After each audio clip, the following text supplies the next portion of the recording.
Hello again, I'm Marina and you are very welcome to this Christmas edition of Knights Templar International News.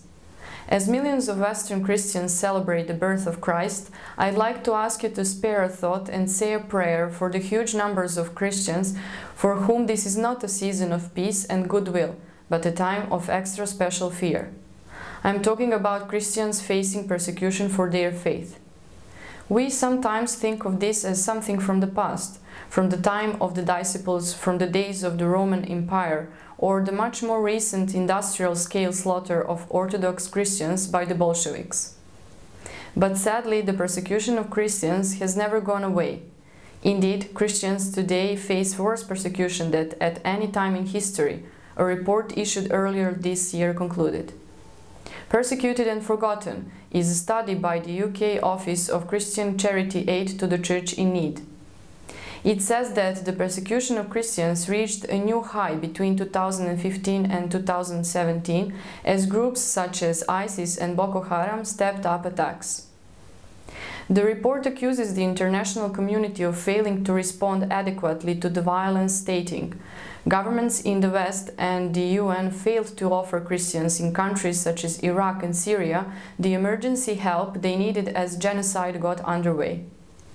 John Pontifex, who edited the report, says, "In terms of the numbers of people involved, the gravity of the crimes committed and their impact, it is clear that the persecution of Christians is today worse than at any time in history. Not only are Christians more persecuted than any other faith group, but ever-increasing numbers are experiencing the very worst forms of persecution. If Christian organizations and other institutions had not filled the gap, the Christian presence could already have disappeared in Iraq and other parts of the Middle East.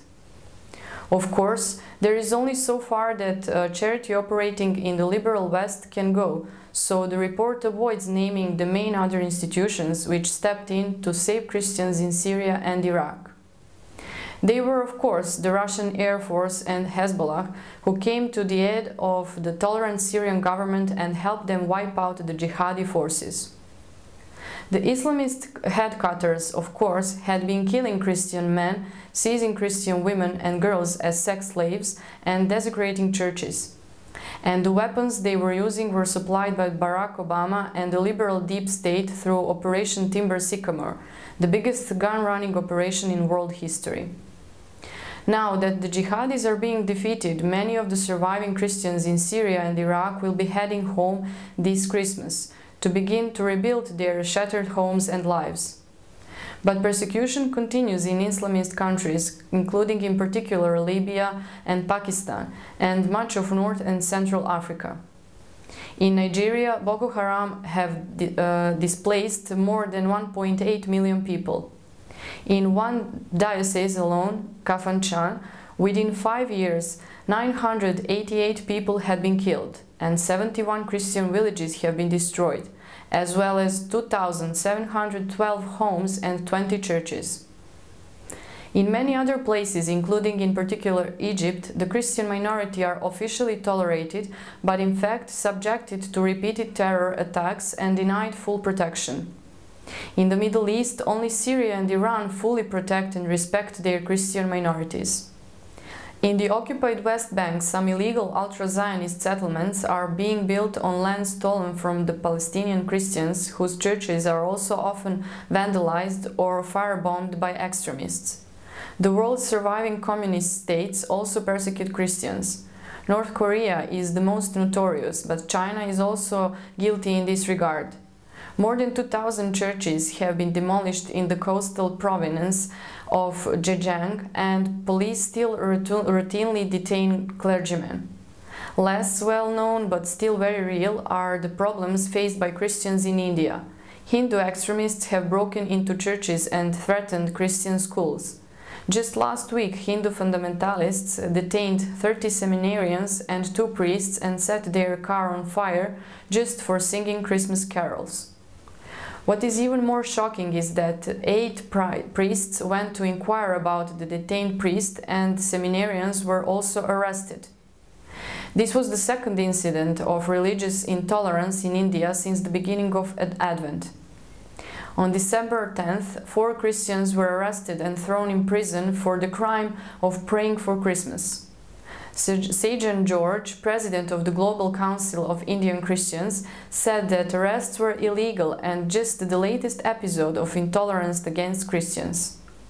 George said, "Christians are increasingly intimidated and harassed."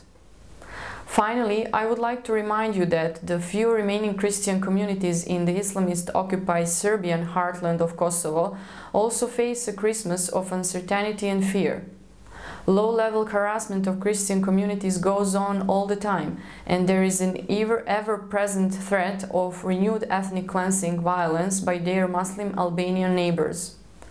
So, as you celebrate this Christmas and New Year, please spare a thought and say a prayer for the Serbian Christians in occupied Kosovo, and indeed for Christians everywhere, who face persecution by Islamist or communist regimes. Of course, the Church has always thrived on the blood of martyrs. Even with ISIS terrorism at its height, people continue to convert to Christianity. Indeed, there have been even cases where Islamic State fighters have been so impressed with the courage and faith of their Christian victims that they have themselves become Christians. Truly, the Lord moves in mysterious ways. In the West, too, the time of weak faith and heretical liberal clergy, which today oppresses believing Christians, will also pass. Perhaps even the influx of aggressive Muslims is not really down to politicians such as Merkel, but rather is part of God's plan to bring His people back to their senses and back to Him.